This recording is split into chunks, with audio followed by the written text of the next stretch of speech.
하나님 말씀 출애굽기 1장 7절부터 17절까지의 말씀. 출애굽기 첫 번째 시간, 고난 속에 숨겨진 복, 고난 속에 숨겨진 복이라는 제목으로 하나님의 말씀 전하겠습니다. 야곱과 요셉의 후손들은 이집트로 내려가 정착했습니다. 그리고 이스라엘 백성들은 자녀를 많이 낳고 번성해서 세력이 커졌고 마침내 그 땅에 가득 퍼지게 됐습니다. 하나님께서 그들의 조상 아브라함과 이삭, 야곱에게 주신 자손 번성의 약속이 실제로 이루어진 것입니다. 창세기 12장 2절에 하나님께서 아브라함에게 말씀하십니다. 내가 너로 큰 민족을 이루고, 창세기 26장 4절에 하나님께서 이삭에게 말씀하십니다. 내 자손을 하늘의 별과 같이 번성케 하며, 창세기 28장 14절에 하나님께서 야곱에게 말씀하십니다. 내 자손이 땅에 티끌같이 되어 내가 서쪽과 동쪽과 북쪽과 남쪽으로 퍼져 나갈지며. 신앙생활은 허공에 구름 잡는 것과 같아서는 안 됩니다. 하나님의 약속이 실제로 우리의 삶에 이루어져야 됩니다. 하나님의 약속은 반드시 이루어집니다. 하나님께서 번성하게 하시겠다는 그 약속, 실제 역사적 사실로 이루어지게 됩니다. 팩트가 됐다라는 이야기입니다. 그런데 이것이 이집트 본국민들에게 핍박을 당하는 원인이 됐습니다. 요셉을 알지 못하는 새 왕이 왕권을 잡게 됐고, 그는 이민자들인 이스라엘 백성들이 자국민인 이집트인들보다 더 많이 또 강해졌다고 판단을 했습니다. 만약에 지금보다 더 많아진다면 전쟁이라도 일어나게 됐을 때 이집트의 대적과 합세해서 이집트를 공격하고 떠날 수도 있다고 생각했습니다. 그래서 그들에게 고된 노동을 시켜서 괴롭게 합니다. 국고성, 나라의 수입과 지출을 관리하는 성인데요, 그때 당시에는 곡식을 저장하는 창고입니다. 이걸 그들로 하여금 건축하게 했습니다. 이집트는 이스라엘인들에게 강제 노동을 시켜서 돈 한 푼 들이지 않고 곡식 저장 창고를 지었던 것입니다. 이스라엘 백성들은 남의 나라에서 나그네로서의 서름을 뼈저리게 경험하게 됩니다. 국가 노예가 돼서 열악한 환경 가운데 온종일 시달리는 비참한 처지가 된 것입니다. 2월 27일 연합뉴스에 나온 기사입니다. 화성의 제암교회 잘 아시죠? 제암교회에 일본인 기독교인들 17명이 방문을 해서 사죄를 했습니다. 1919년 4월 15일, 100년 전입니다. 일본 관원, 그러니까 순사들의 만행에 주민 20여 명이 학살된 경기도 화성시의 제암교회. 3.1운동과 제암리 학살 사건 100주년을 맞아서 일한 친선 선교협력회 일본 기독교인 17명으로 구성된 사죄단이 27일 오전 제암리 순국기념관을 찾아왔습니다. 서울에서 일본인 개척교회 목사로 활동하면서 39년째 일제의 만행을 사죄하고 있다는 요시다 고조라는 목사가 있습니다. 그는 순국기념비 앞에서 제암리 학살 사건에 대해서 신도들에게 설명을 해줬습니다. 그리고 사죄 방문단을 이끌고 온 일본인 오야마 레이지, 이 사람 93세인데요 이 목사님이 대표 기도를 합니다. 이런 내용입니다. 주여, 식민 통치 시절 일본 관원들에 의해 가장 험한 사건이 일어난 곳이 이곳 제암교회였습니다. 당시 일본은 3.1운동에 참가했다는 이유로 주민들을 고문하고 학살하고 교회를 불태웠습니다. 이렇게 기도했어요. 그리고 일본 정부에 대해서 쓴소리를 합니다. 그는 일본 정치인들은 한 번도 사과하지 않고 있습니다. 일본인 목사가 하는 이야기입니다. 나쁜 짓을 하면 사과를 하는 것이 당연합니다. 주여, 우리 일본인들을 용서해 주십시오. 그리고 이렇게 얘기를 합니다. 일본의 과거 침탈을 깊이 사죄합니다. 이젠 됐어요 라고 말씀하실 때까지 계속 사죄하겠습니다. 이 플래카드를 들고 예배당 바닥에 엎드려서 절하면서 사죄를 했습니다. 오야마 목사는 1967년 처음 사죄 방문한 이후에 3.1운동과 4.15 제암리 학살 사건 100주년을 맞아 꼭 사죄하고 싶어서 교인들과 다시 오게 됐다면서 기독교인들의 사죄보다 중요한 건 일본 정부와 정치인들의 사죄인데 그들은 아무도 사죄하지 않고 있습니다. 바라는 점이 있다면 우리처럼, 본인들처럼 사죄하는 일본인이 있다는 걸 한국인들이 기억해 줬으면 좋겠다, 이렇게 덧붙이면서 마무리가 됐습니다. 100년 전입니다. 얼마 안 됐습니다. 우리 민족도 나라 잃은 서름 속에 핍박을 받았습니다. 오늘 성경에 나라 잃은 이스라엘 백성들은 나그네로서 서름과 핍박 속에 있었습니다. 예나 지금이나 사람 사는 곳은 어디나 정도 차이는 있지만 토박이와 나그네 사이에 갈등이 존재합니다. 우리가 이제 시골 지역에 있는데 도시인들이 귀농귀촌하기 어려운 이유 중에 하나를 이걸로 얘기합니다. 토박이들이 텃세를 부린다라고들 이야기를 해요. 또 새롭게 교회를 나가면 이 새 가족이 교회에 적응하기가 어려운 이유가 기존 신자들이 받아주지를 않아요. 끼워주지를 않기 때문에, 그래서 새로운 교회에 나가고 거기에 정착하기가 어렵다고 합니다. 우리 교회는 어떤가요? 우리 지역은 어떤가요? 우리나라에도 지금 외국인 노동자들이 많이 들어와 있습니다. 옥산에도 많이 계셔요. 식당을 가거나 어디 일하시는 데 가면. 그런데 우리나라에 거주하고 있는 외국인 노동자들을 우리는 어떻게 대하고 있습니까? 무시하진 않습니까? 깔보지는 않나요? 예수님을 믿는 토박이들은 나그네를 무시하고 억압하고 착취해서는 안 됩니다. 외국인 노동자들을 더욱 친절히 대하고 인격적으로 존중하며 공정하게 대우하고 그리고 섬겨야 합니다. 낯선 땅에 와서 힘들게 일하는 나그네들을 이해하고 너그럽게 대해야 합니다. 제가 미국에 갔을 때 20대 중반이었는데 혼자서 콜로라도 덴버로 토플 시험을 치러 갔습니다. 일찍 출발해야 시간을 맞출 수 있기 때문에 아주 어두울 때 갔습니다. 근데 여러분, 미국 가보신 분들은 알지만 어두운 새벽 또는 밤늦게는 혼자 돌아다니지 않습니다. 미국인들도 안 다닙니다. 사람도 별로 없는 곳인데 어두운 시간에 이른 새벽에 덴버의 버스 정류장에 혼자 서 있었습니다. 저기에서 제가 대충 봐도 키가 2m는 되는 것 같습니다. 걸어오니까 상당히 위협적이더라고요.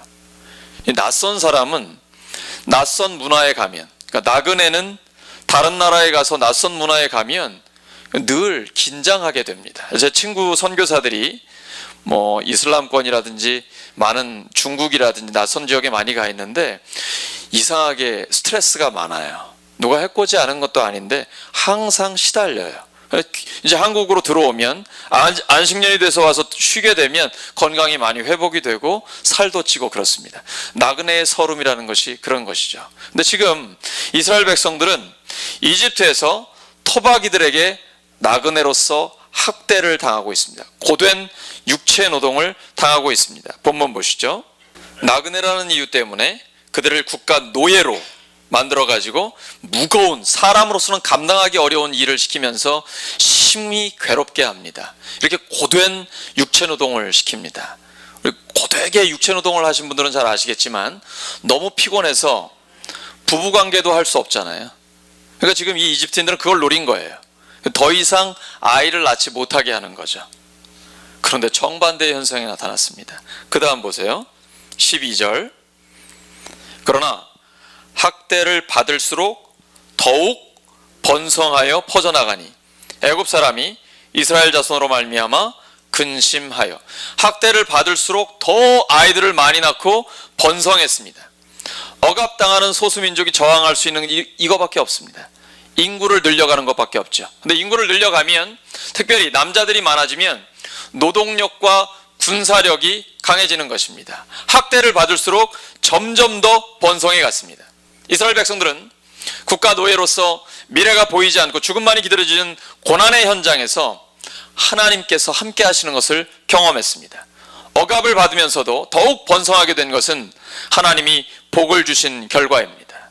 때로는 고난과 함께 복이 임합니다. 따라하시죠. 고난과 함께 복이 임합니다. 고난 속에 복이 숨겨져 있는 것이죠. 믿는 우리에게는 현실보다 더 중요한 것이 있습니다. 현실을 뛰어넘어 하나님을 바라볼 수 있는 믿음의 눈이 열리는 것입니다.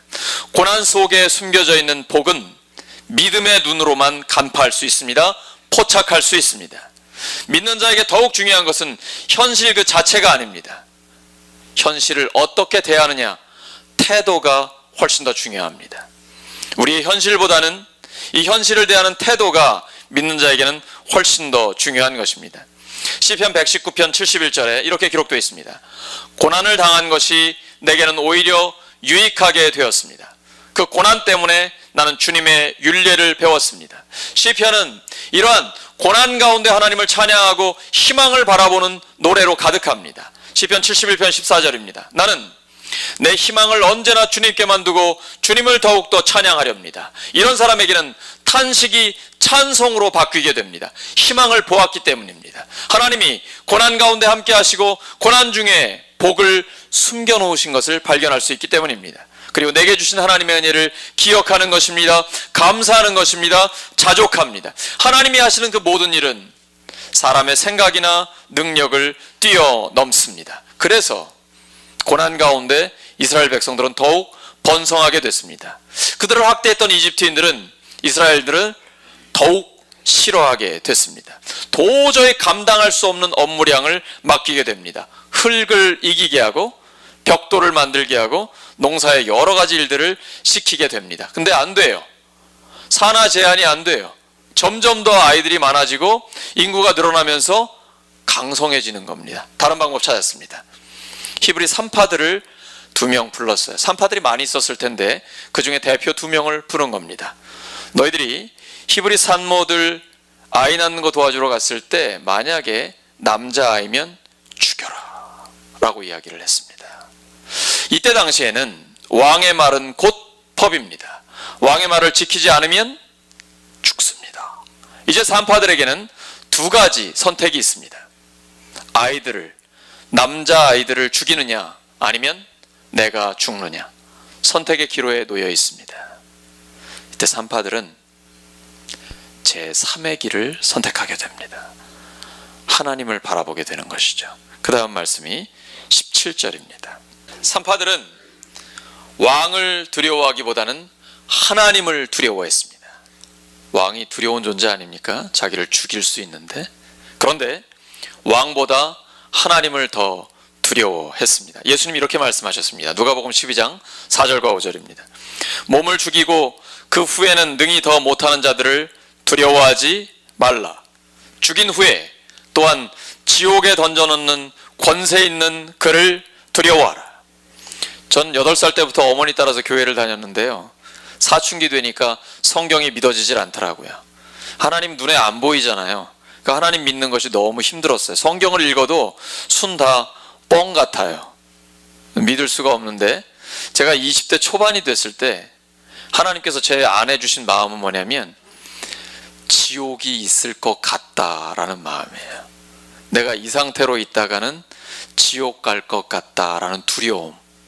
여러분, 지옥에 대한 두려움이 오니까 그때부터는 성경에 대해서, 하나님에 대해서 진지해지더라고요. 그리고 하나님의 말씀을 좀 더 깊이 있게 묵상하기 시작했습니다. 그러다가 저는 한 게 아무것도 없는데 25살에 하나님께서 저를 찾아오셨습니다. 요한복음 20장과 21장을 읽을 때 부활하신 주님을 믿게 되는, 믿어지게 되는 하나님의 은혜를 받게 됐죠. 근데 이 두려운 말입니다.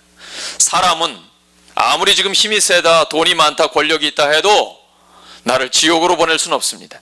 이 땅에 있을 때 힘이 있는 것이죠. 그러나 하나님은 우리의 영원한 생명을 붙들고 계십니다. 진짜 두려워해야 할 존재가 누굽니까? 사람입니까? 하나님입니까? 산파들은 지혜로운 사람들입니다. 내가 왕의 법을 지키지 않으면 내가 죽는 것이고, 왕의 법을 지키려고 하면 갓난아기들을 죽여야 합니다. 둘 다 지키지 않았습니다. 제3의 길, 하나님을 두려워하고 하나님의 법을 지키며 하나님을 경외하게 됩니다. 하나님을 경외하는 것은 아무도 죽지 않습니다. 하나님을 경외하면 다른 사람 또는 내가 죽어야 되는 길이 아닙니다. 하나님을 경외하면 모두가 살게 됩니다. 잠언 19장 23절 말씀입니다. 여호와를 경외하는 것은 사람으로 생명에 이르게 하는 것이라. 경외하는 자는 족하게 지내고 재앙을 당하지 아니하느니라. 하나님께서는 왕보다 하나님을 더 두려워하고 생명을 살린 산파들에게 은혜를 베푸셨습니다. 그들의 가문에 복을 주셨습니다. 세력을 매우 왕성하게 해 주셨습니다. 21절 보시기 바랍니다. 다른 이유 없습니다. 사람을 두려워하지 않고 권력자, 돈 많은 사람, 나에게 영향력을 미칠 수 있는 사람을 두려워하지 않고 하나님을 경외했습니다. 그랬더니 하나님이 역사해 주십니다. 그리고 자기 개인만 아니라 가문 전체를 흥왕하게, 세력을 매우 강하게 해주셨습니다.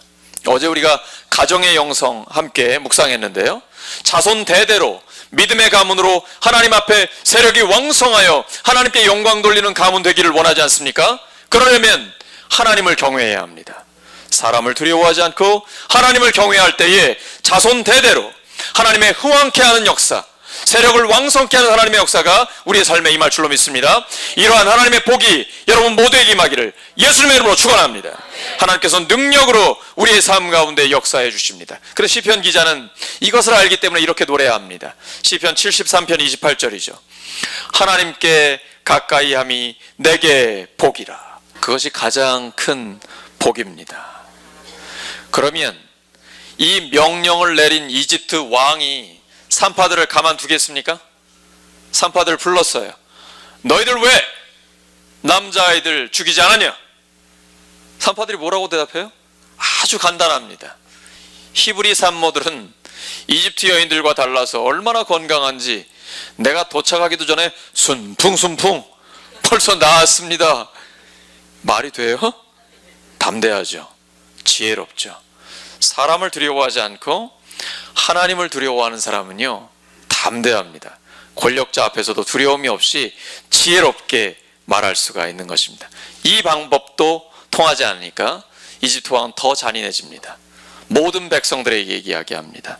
남자아이가 태어나면 나일강에 던져버리고 여자아이는 살려두라는 겁니다. 나일강은 그들이 신으로 숭배했던 존재입니다. 이집트는 신들이 굉장히 많습니다. 대표적인 게 태양신 라고요, 나일강도 신입니다. 그리고 이후에 이제 10가지 재앙이 나올 때 10가지 재앙은 모두 다 이집트가 섬기는, 이집트인들이 섬기는 신들에 대한 재앙입니다. 그러한 피조물들은 신이 아니고 오직 창조와 역사의 주 하나님, 여호와 하나님이 참 신이다라는 것을 선포한 것이 10가지 재앙입니다. 그런데 이집트 왕은 권력이 있으니까 국가 노예인 이스라엘들은 보내지 않기 위해서 이들을 더욱 심하게 억압하는 거죠. 그리고 남자아이들은 모두 다 나일강으로 던져버리라고 명령을 내립니다. 그러나 그러한 고난 속에서도 모세가 태어납니다. 남자아기 태어나고 그 아이를 숨겨두었다가 갈대상자에 담아 물에 띄웠는데 이집트 왕의 딸 공주가 되려다가 40살이 될 때까지 왕궁에서 키우게 됩니다. 그리고 그 모세가 바로 출애굽의 지도자가 됩니다. 시편 74편에 시인은 이렇게 이야기합니다. 창조와 역사의 주 하나님은 자기 백성들의 적들을 틀림없이 파괴하실 것입니다. 지금은 이집트가 세계 최강국이고 이스라엘인들은 국가 노예에 지나지 않습니다. 그러나 그 고난 가운데서도 하나님께서는 복을 주셨고 그들의 구원의 역사를 이미 이루어가고 있으신 것입니다. 하나님께서는 하나님의 백성들의 편입니다. 현실을 보지 마시고 하나님을 바라보는 믿음의 태도를 가지시기 바랍니다. 믿음의 눈은 고난 속에 숨겨져 있는 복을 포착할 수가 있습니다. 이러한 믿음의 눈을 갖는 우리 모두가 되기를 예수님의 이름으로 축원합니다. 말씀 정리합니다. 이스라엘 백성은 남의 나라에서 국가 노예로 전락한 상태입니다. 미래가 보이지 않고 죽음만이 그들을 기다리고 있는 것으로 보입니다. 그러나 고난의 현장에 하나님께서 함께 하셨습니다. 억압을 받으면서도 더욱 번성하게 된 것은 하나님이 복을 주신 결과입니다. 여러분, 어려움이 없는 사람이 누가 있겠습니까? 우리 모두에게 개인적으로나 가정에나 어려움이 있을 것입니다. 그러나 고난과 함께 복이 임합니다. 고난 속에 복이 숨겨져 있습니다. 예수님께서 우리의 죄를 위해서 고난을 당하셨고 십자가에서 피 흘려 죽기까지 우리를 향한 예수님의 사랑을 보여주셨습니다. 그러나 고난 뒤에는 부활로 완전한 승리를 이루셨고 부활하신 주님이 우리와 함께 하십니다. 믿는 우리에게 중요한 것은 현실보다는 태도입니다. 한번 따라하시죠. 현실보다는 태도입니다. 다시 한번, 현실보다는 태도입니다. 고난 속에 숨겨진 복은 오직 믿음의 눈으로만 포착됩니다. 고난 중에서도 하나님을 바라보시고 하나님을 두려워할 때에, 하나님을 경외할 때 우리의 삶에 은혜를 주시고 놀라운 하나님의 역사를 통해 흥황케 하는 역사를 경험하는 우리 모두 되기를 예수님의 이름으로 축원합니다.